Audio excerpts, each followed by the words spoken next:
બીજી તરફ ગુજરાત ન્યૂઝ પોરબંદર અને પ્રકૃતિ યુથ સોસાયટી દ્વારા પણ પક્ષી બચાવો અભિયાનનો પ્રારંભ કરાયો છે, જે અંતર્ગત ઇજાગ્રસ્ત પક્ષીઓ અંગે માહિતી આપવા જણાવાયું છે.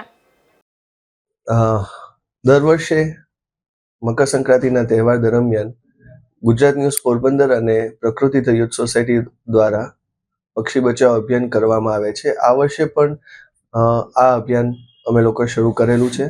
ખાસ કરીને લોકોને વિનંતી છે કે સવારે 6 થી 8, સાંજે 6 થી 8 પતંગો ના ઉડાડીએ, પતંગો ખૂબ ઊંચી ના ઉડાડીએ, રાત્રિના સમયે ફટાકડાને ફોડવાનું તદ્દન ટાળીએ, જળપ્લાવિત વિસ્તારોની આજુબાજુ પતંગ ના ઉડાડીએ અને ખૂબ જ પાકા અથવા તો વધુ કાચવાળા કે ખાસ કરીને ચાઇનીઝ દોરાનો ઉપયોગ ના કરીએ કે જે પક્ષીઓ તો ને નુકસાન પહોંચાડે જ છે પણ મનુષ્યને પણ એટલું જ નુકસાન પહોંચાડે છે.